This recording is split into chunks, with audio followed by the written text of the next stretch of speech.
It has been just over a year since this video came out where I reviewed the Renogy and the Harbor Freight solar panel, and many people were asking for another round about a year later, so here we are. Now, over the past year, both of these solar panels have mainly been used to charge up power stations and more.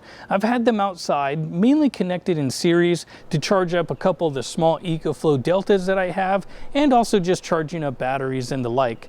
Now, if you can take a look here on the back side, I had these outside for several months as I flipped them back and forth to get the glass exposed, and also the back side. That way the wires could be exposed to the sun to get a little bit of UV damage, but overall they've both held up really well. So now we're going to go ahead and retest these to see if the Harbor Freight solar panel really is still the winner, or did the Renogy actually fare out better in the long run. Alright, I just got done washing both of these. That way they're both clean, and that way the test will be as equal as possible. Now these have been sitting here for about a good 20 minutes after I washed them, and I have them both at the exact same angle. And just so you guys can see, these are the same panels from last year, marked June 12th, and now it is the 21st of June. So we'll also check this one real quick. Again, this is the same panel from the same video on the 12th of June of last year. Now, to make sure the test is even as possible, both of these panels are in the same angle, and they are both receiving over 1,000 watts meter square, which is part of STC standards when testing, and the sun is only going higher in the sky, so this number will continue to climb as the test goes. Okay, so first test is an open circuit voltage test, and so this is the Harbor Freight solar panel, and we're looking at 21.1 volts. So now we'll do the same test on the Renogy solar panel. Okay, Renogy solar panel and open circuit test. And this one's coming out just a little bit lower at 20.5 volts. So next test. Okay, next test is Renogy hooked up to this EcoFlow power station. And then we'll take a look at the front here. And as you can see, we're getting 81 watts. So you'll want to remember that for our next test. And we'll do the same thing. We'll swap this out real quick. This will be now for the Harbor Freight solar panel. And same test. Okay, Harbor Freight solar panel. And we take a look. Wow, look at that, 93 watts. So more than 10 over. This is looking a lot like the last test. Okay, remember this number for our next test here in a minute. So I'm going to hook these up to these two load testers, and we'll see if the EcoFlow is accurate. Okay, these load testers are going to give us a little bit more information, and because they're underneath the solar panels here in the shade, they're a little bit hard to get to, and also the glare, but this is the Harbor Freight at 21 volts. And then we go over here, this is the Renogy at about 20.4 volts. I'm going to turn these on at the same time, and then we're going to increase the wattage load. I have them both starting at 70 watts. That'll be that very top number, that orange one. And we're going to look at the yellow, green, and red mainly. That's going to be our volts, our amps, and our watts. And we'll increase this slowly to see if we get kind of the same numbers that we got on the EcoFlow power station, or is the EcoFlow power station not accurate. So again, this is the Renogy, 18 volts, 3.8 amps. So just a little bit higher on the amperage. Okay, so we're going to turn up the load to 73 watts. This is the Harbor Freight, and this is the Renogy. And also, just to show you the conditions, it's about 80 degrees and a really clear day. Alright, I actually had to re-clean the Harbor Freight solar panel because when you know it, a bird actually pooped on it. How crazy is that? But, okay, back to the testing. So we're at 75 watts now on both of these. And so now as we take a look, this is our Renogy solar panel. So as we compare our volts and the amps and the power, it all equals out if you were to add those numbers together. Same thing with this. Now the voltage is higher on the Harbor Freight panel, which most people tend to like a higher voltage because you can use smaller wire and more. But we're going to continue to turn this up and see how far we can go and load these down before they actually shut off. Okay, Harbor Freight so far holding at 77 watts, no problem.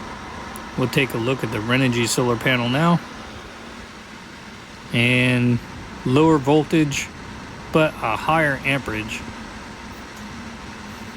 So we'll go ahead and turn this up a little bit, and don't worry about those numbers again. This one actually shut off when I was cleaning it, so that doesn't really matter. We're just trying to see when these actually shut off.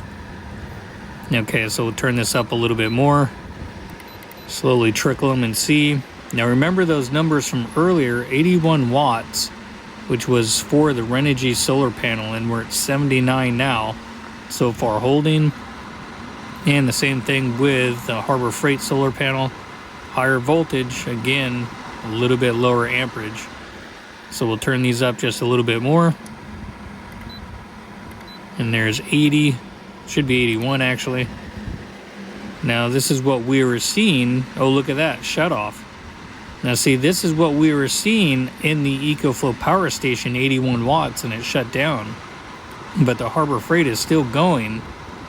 So we're gonna continue to bump this up and see if we can hit the 93 watts, or is it gonna shut off before that?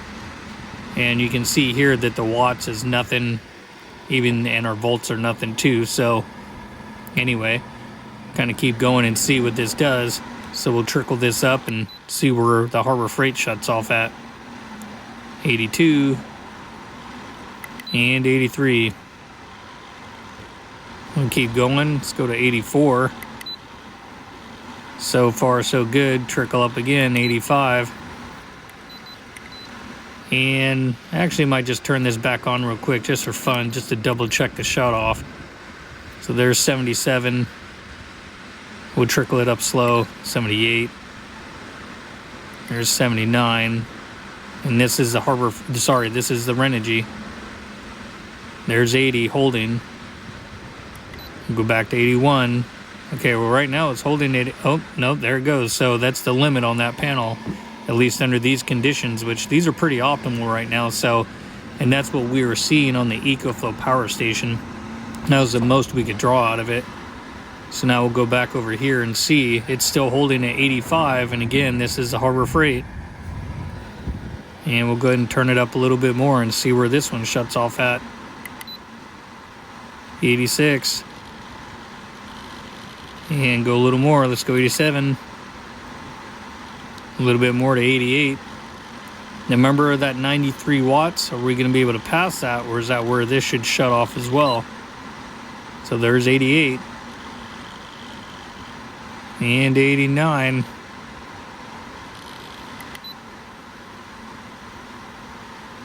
And it's holding good. Go up to 90. Let's go ahead and bump it up again. We'll go 91. Get my finger back on the button over here, sorry. Trying to look through the camera, doing this at the same time, but Harbor Freight so far is still doing good. 92. We'll leave it here for a second, see if it holds. So far so good. And it's holding 93. And holding at 93 so far. We'll let it sit there for a second, but again, optimal conditions today. And the Harbor Freight's still going, and oh, look at that. Actually, it did shut down, so that was it. 93, and that's what we also saw on the EcoFlow power station. So yeah, it's not going to come back up, but overall, that's what we got out of it. So overall, I mean, if you look at it, it was able to pull over 10 watts more than the Renogy. So again, is the Harbor Freight definitely the king when it comes to this test? You guys let me know down in the comments. It's been over a year. I think the tests pretty much show that the Harbor Freight solar panel is still a good buy.